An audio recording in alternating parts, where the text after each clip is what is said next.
Guys, welcome back to my YouTube channel. ಯಾರಾದರೂ ನನ್ನ ಚಾನಲ್ನ ಫಸ್ಟ್ ಟೈಮ್ ವಿಸಿಟ್ ಮಾಡಿದರೆ ದಯವಿಟ್ಟು ಸಬ್ಸ್ಕ್ರೈಬ್ ಮಾಡೋಣ ಮರಿಬೇಡಿ. ಹಾಗೆ ವಿಡಿಯೋ ಇಷ್ಟ ಆಯಿತು ಅಂದರೆ ಒಂದು ಲೈಕ್ ಮಾಡಿ, ಏನಾದರೂ ಹೇಳಲಿಕ್ಕಿತ್ತು ಅಂದರೆ ದಯವಿಟ್ಟು ಕಮೆಂಟ್ ಮಾಡಿಬಿಟ್ಟು ತಿಳಿಸಿ. ಇವತ್ತು ನಾನು ನಿಮಗೆ ತುಂಬ ಈಸಿಯಾಗಿ ಮಾಡ್ಕೊಳ್ಳುವಂತಹ ಎಗ್ ಮಸಾಲಾನ ಮಾಡೋದು ಹೇಗೆ ಅಂತ ಹೇಳ್ತೀನಿ.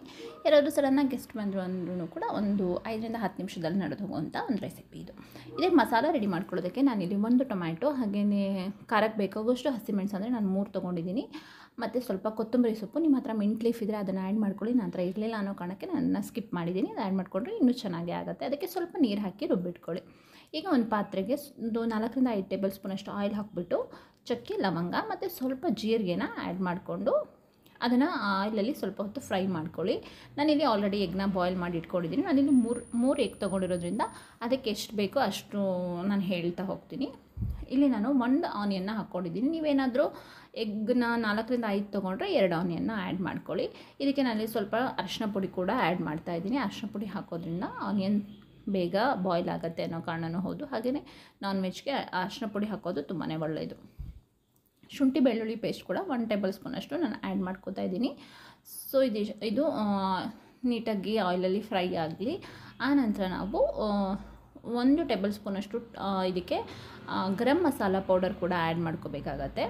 ಹಾಗೆಯೇ ಧನಿಯಾ ಪೌಡರ್ ಇದ್ದರೆ ಕೂಡ ಅದು ಕೂಡ 1 ಟೇಬಲ್ ಸ್ಪೂನಷ್ಟು ಧನಿಯಾ ಪೌಡರ್ನ ಕೂಡ ಆ್ಯಡ್ ಮಾಡ್ಕೊಳ್ಳಿ. ನಾವು ಆಲ್ರೆಡಿ ಗ್ರೀನ್ ಚಿಲ್ಲಿ ಹಾಕಿರೋ ಕಾರಣಕ್ಕೆ ಮಸಾಲಕ್ಕೆ ನಿಮಗೆ ಎಷ್ಟು ಬೇಕೋ ನೋಡಿಬಿಟ್ಟು ಸ್ವಲ್ಪ ಬೇಕಿದ್ರೆ ಖಾರದ ಪುಡಿ ಕೂಡ ಆ್ಯಡ್ ಮಾಡ್ಕೋಬೋದು. ನಾನು ಖಾರ ಪುಡಿ ಬದಲಿಗೆ ಪೆಪ್ಪರ್ ಪೌಡರ್ನ ಆ್ಯಡ್ ಮಾಡಿದ್ದೀನಿ. ನೀವು ಬೇಕಿದ್ರೆ ಪೆಪ್ಪರ್ ಪೌಡರ್ನೇ ಆ್ಯಡ್ ಮಾಡ್ಕೋಬೋದು. ಟೇಸ್ಟು ತುಂಬಾ ಚೆನ್ನಾಗಿ ಬರುತ್ತೆ ಇದು, ಆ ಕಾರಣಕ್ಕೋಸ್ಕರ.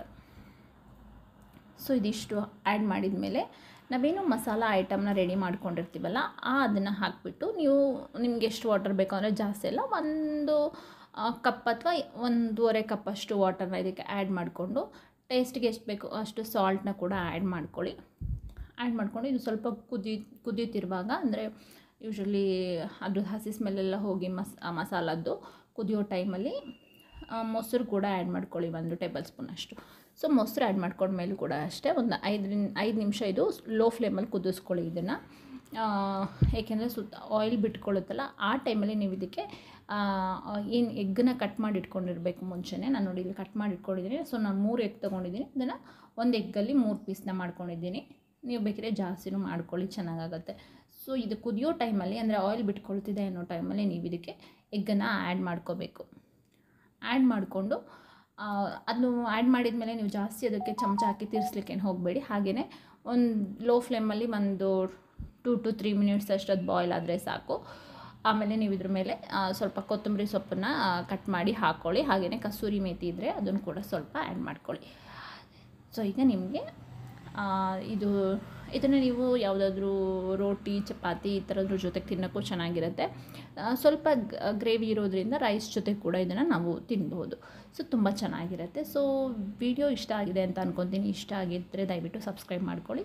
ಸೊ ನೆಕ್ಸ್ಟು ನಾನು ಮತ್ತೊಂದು ಒಳ್ಳೆ ವೀಡಿಯೋಸ್ ಜೊತೆಗೆ ಮತ್ತೆ ಸಿಗ್ತೀನಿ. ಅಲ್ಲಿವರೆಗೂ take care and bye. Thank you for watching.